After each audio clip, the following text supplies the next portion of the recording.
a moldering tomb. In the Valley of Kings, the voice of the great ruler of Egypt, Amun-Ra-Tet, speaks the awful curse.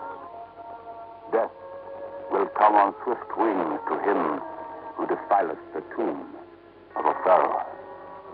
In a moment, you'll know what I mean, and the hair on the nape of your neck will rise when you hear the strange case of the living dead, starring Elliott Lewis.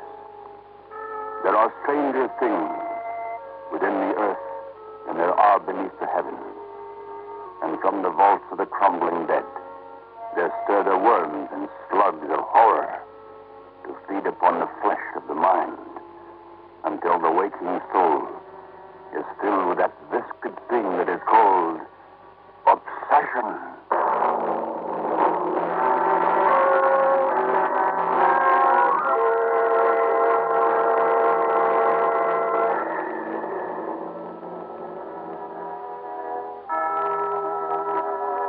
The incredible Mr. Christopher and his bride of but a few short months have taken a cottage, a charming cottage in a garden spot of England.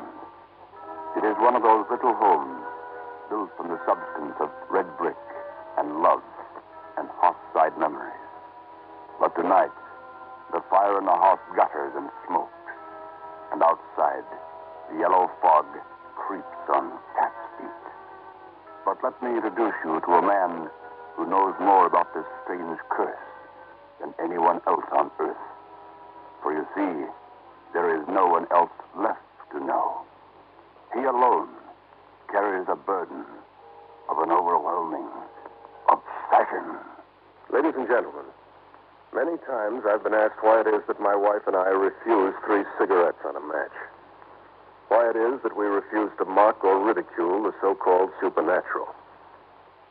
Believe me, we have a reason.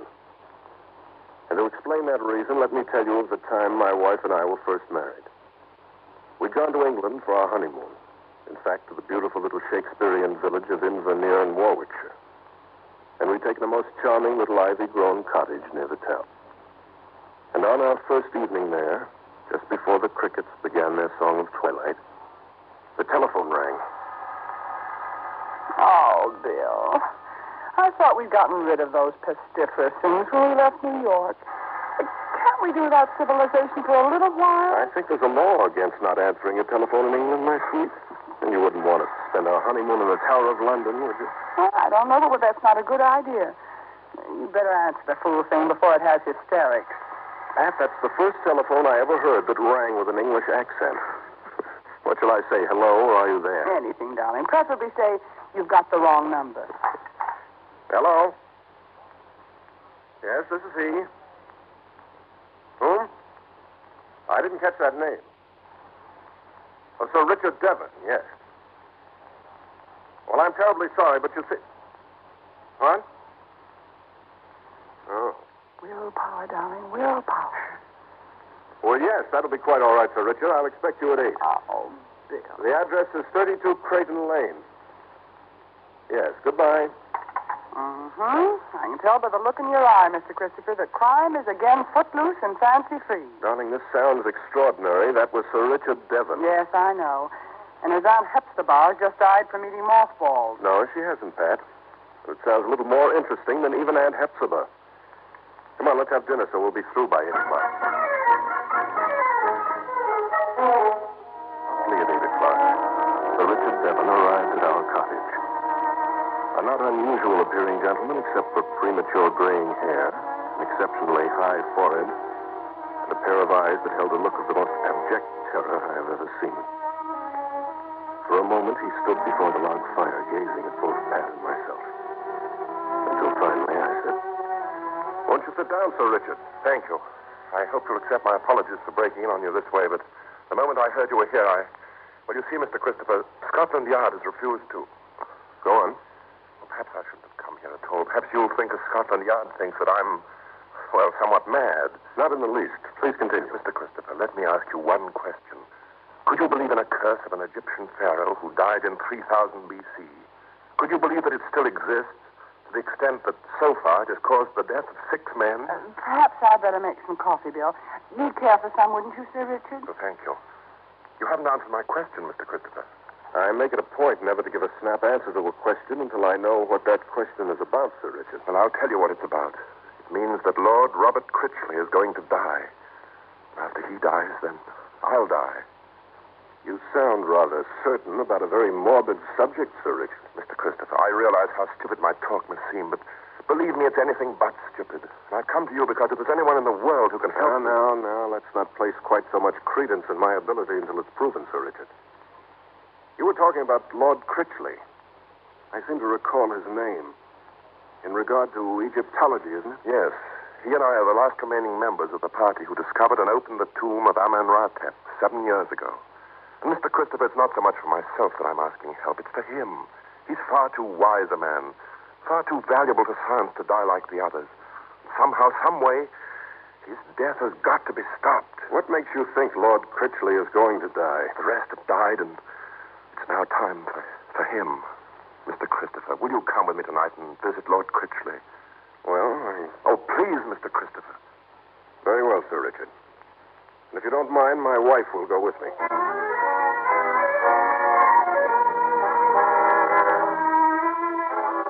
I was about to refuse Sir Richard's request, but there was something in his voice, a desperate pleading that compelled me to accept. And so the three of us drove in my car to the estate of Lord Robert Critchley, an ancient manor built sometime during the Norman invasion. A place that bore the same traditional dignity as did its master, Lord Robert. As we were ushered into the great hall, we noticed a strange incongruity about the furnishings.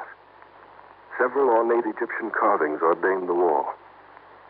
In the far corner, catching the weird flicker of the hearth fire, was a huge sarcophagus. I remember what my wife said as we entered the hall. Bill, let's get out of here. Let's tell them we're too busy. I've got a very strange premonition, Bill. Shh, Pat. We're in it now. We can't refuse, at least at the moment. Lord Robert, may I have the pleasure of presenting Mr. and Mrs. Christopher? How do you do? How do you do? How do you do? Won't you sit down, please? May I offer you some brandy? Darling?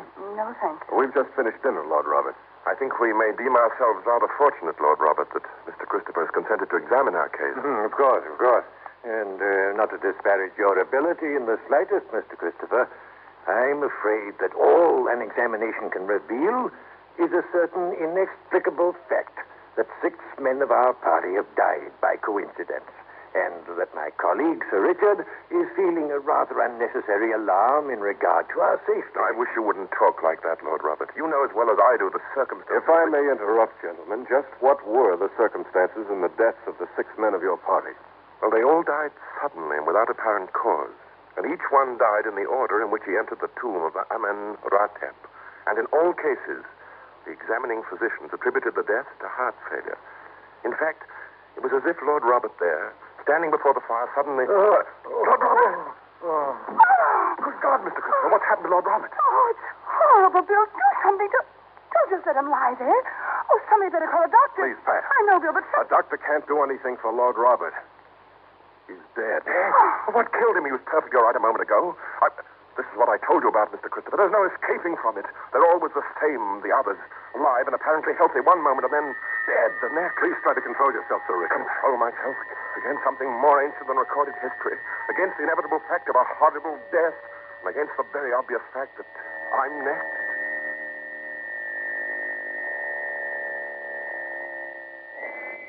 It's not an easy thing to watch a death such as Lord Robert Critchley's. And I must admit that it was very difficult for me to retain my equilibrium in the face of such a ghastly scene. However, when the police had been notified and the coroner's verdict returned with a cursory notation of heart attack, I secured permission to again examine the body of Lord Robert at the village morgue. Bill, for goodness sake. This was to be our honeymoon, and now all this.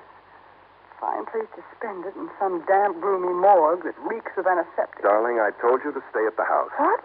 Let you solve all the crimes by yourself? Should say not. Well, where's the attendant, or has he given up the ghost, too? Darling, your powers of observation would certainly earn the ridicule of Mr. Sherlock Holmes, there's a sign there that says... Oh, yes. For attendant, ring the bell. Bill, have any ideas yet? No, not the slightest. Yet. Well, I've always said these English murder mysteries can be very difficult at times. Yes? Was there something I could do for you, sir? Oh, my name's Christopher. I'd like to examine the body of Lord Critchley. Here's a pass from the constabulary. Oh. All right, sir. If you'll come this way, please. You'd better wait here, darling. Oh, no, you don't. I'm going with What's it. that? I'm not afraid of the dead. It's the living that worries me. No, all right. This is the slab, sir. The embalmers ain't started in yet. It's just the way they brought him in. Good. You know, Pat, I don't even know why I'm making this second examination. I don't see how I could have possibly missed anything the first time, and yet... Bill. Hmm? Did you notice this ring on his right hand? Ring? Well, look, there's no setting in it. Just a beaten silver mounting. That's odd, Pat. That Lord Critchley be wearing a ring with no setting in it. It's a... Wait a minute. What? This is no ordinary mounting. This is something out of the ancient. This is Egyptian, Pat.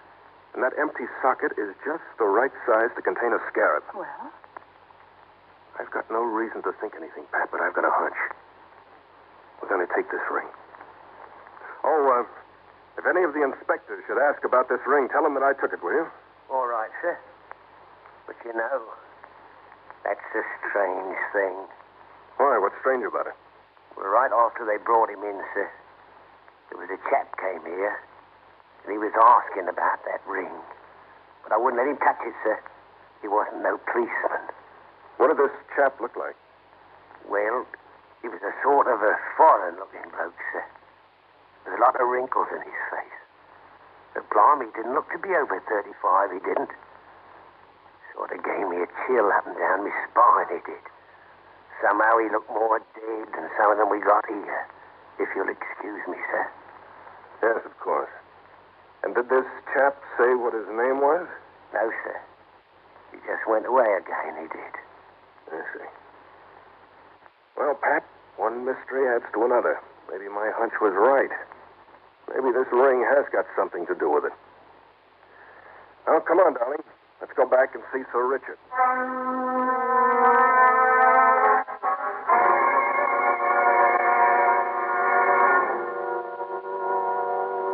Returning now to the case of a living dead, starring Elliot Lewis.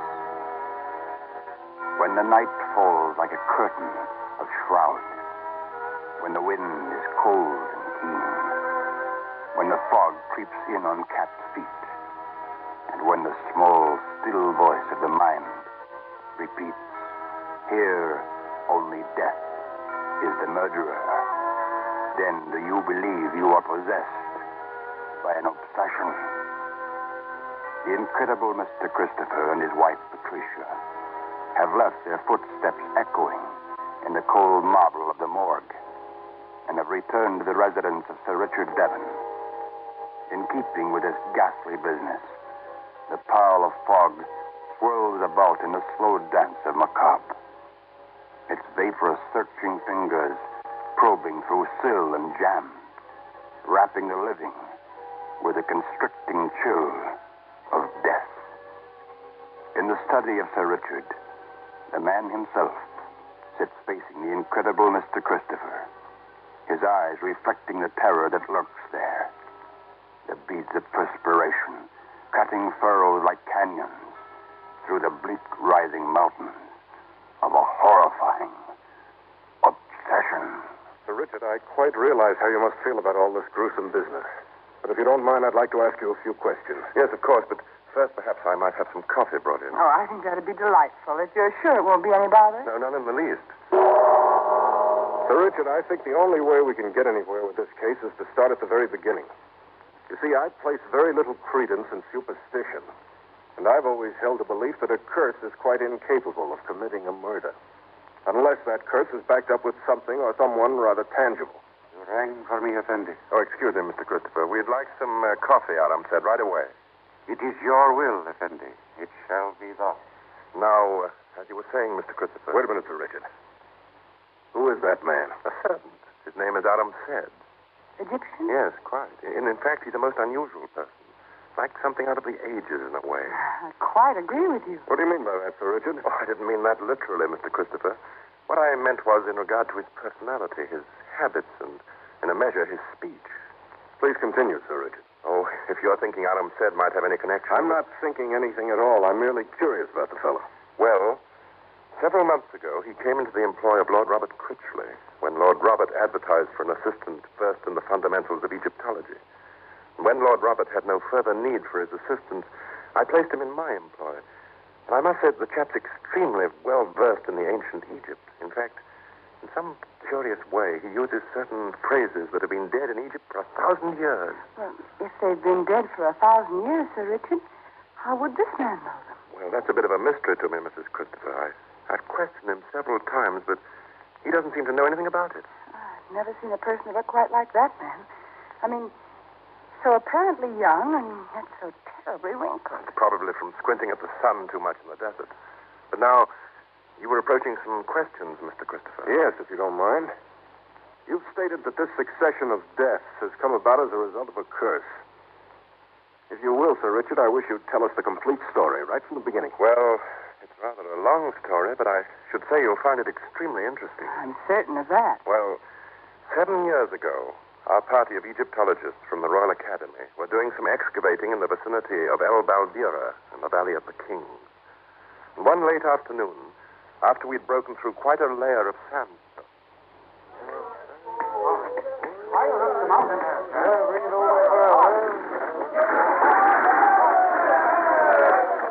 Lord Hayworth! Hayworth! Yes, Richard. Look!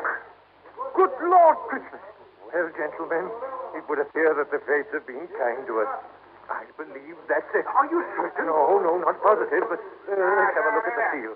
Have the men clear away the right-hand side of the vault door, Richard. Right you are. Silent Tycham, murder shot out of fire. By the Lord, Harry, if this turns out to be what we've been hoping for, it'll be the greatest find that's ever been made. Well, let's not bolster up too high yet until we're sure. The seal is clear now, Lord Hayworth. Splendid. Let's have a look. Will you decipher, Critchley? Right. Pass me the Mandarin rule, will you, Richard? Yes, here you are, sir. Thanks. Amotik, Siram, Ka, Paro, Amenratep. Amenratep. Critchley, we've found it. George. Amenratep, at least 3,000 years before Christ. Bring a mallet, Richard. We'll open the seal. Finally, as the seal was broken, the great stone slab that covered the entrance of the tomb was rolled back. And in single file, our party entered the vaults of Amen-Ra-Tep. Lord Hayworth first, then Dr. Philip Heath, Sir Reginald Carstairs, Dr. Gerald Clayton, the chemist, Lord Robert Critchley, and myself last. And as we entered the inner chambers, we were stopped by a very strange and weird sight. A sarcophagus without a headpiece, permitting us to see the unwrapped face of a mummy, perfectly preserved, even to the detail of its eyes, which were open and apparently staring at us. Good Lord, Hayworth. Look at that thing. What do you make of it? I don't know. I've never seen a mummy so perfectly preserved. The beggar positively looks alive. Richard, can you decipher the inscription of the sarcophagus? Well, I can try, sir. Will you hold the Mandarin rule, Doctor? Certainly. I don't know it. Wait a minute. Yes, I think I can get it. It's in hieroglyphics, and it reads, "Death will come on swift wings to him who defileth the tomb of a pharaoh." Lord Hayworth and the rest smiled at that ancient warning of Amen-Ra-Tep. But that smile changed to a look of horror when, upon opening the sarcophagus of the Egyptian king, Lord Hayworth suddenly gasped and fell across the mummy, dead. Since then, Mr. Christopher, our party has been wiped out, as I stated, in the order of our entrance into that tomb. And each has died suddenly and without any recognizable cause. And I am next. Sir Richard, may I interrupt to ask about that ring you're wearing? You mean the scarab, of course? Yes. Why, it was given to me by Aram Sed, my servant. Why? You don't mind my asking, what was the occasion of the gift? I mean, for what reason did Aram Sed give it to you? I don't know, only as a token of friendship, I guess. Are you quite sure, Sir Richard, that you've never seen this Aram Sed before he came into the employ of Lord Robert? Well, that's a bit of a mystery in itself, Mr. Christopher. Both Lord Robert and I thought we'd seen him somewhere before. possibly in Egypt. But then, it was possibly only a resemblance to someone else. You see, Yes, that scarab in the ring, it's moving. What? Look, it's on its wrist, it's What? moving. Good Lord, brush it off quickly. Mr. Christopher, Quick, hand me that ashtray. I've got to catch that. Oh, yeah, Bill, be careful. There. Now to get so rich it... Well, he was right, Pat. He was next. Oh, Bill, what in heaven's name? Wait a minute, Pat. I think we'll have a few words with His Honor Aram Said about certain tokens of friendship that he's been handing around. You rang for me, Effendi? Yes, I did. It would seem that your master has had a slight accident. Would you know anything about it? Of course, Effendi. I would know everything about it. I have been waiting for the accident to occur. You've been waiting? The beetle scarab you imprisoned beneath the tray. It is quite dead now, Effendi. It stings but once, and then it is no more. Keep talking, Aram Said. The scarab, Effendi, was the seal of the pharaoh, Amenhotep. And his name did I give the living scarab to each of the Effendis who entered his tomb. There shall be no more. Then you admit... I admit everything, Effendi. The living beetle was placed in the silver mounting to awake when the effect of a certain drug was dispersed. And then, of course, the obvious conclusion. You're a very cooperative person, Aram Said. Now, if you don't mind, you're under arrest. We'll go down and have a little talk with the police. I think not, Effendi. What? In your language, the word arrest, I believe, means imprisonment. I have been imprisoned for a long time. But now I am free. Behold, Effendi, I am as free as my king. Bill, what is he? O Isis, creator of all, behold a pilgrim weary of his pilgrimage. Take me unto thy breast and deliver me unto my king, Amenhotep. Thou art my master, and I am thy slave. Sarud Damarant, Amenhotep,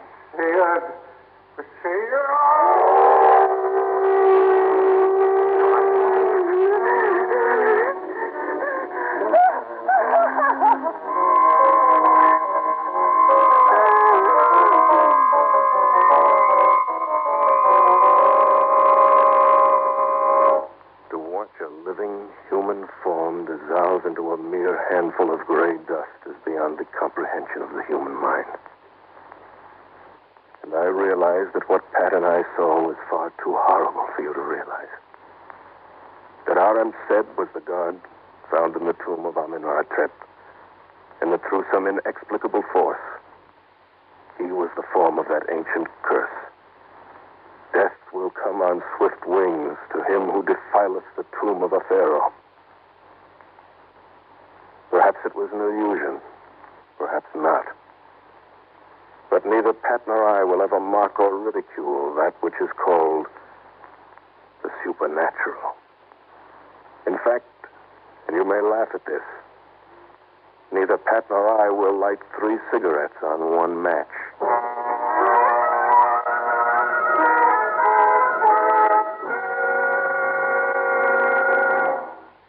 You have been listening to Obsession.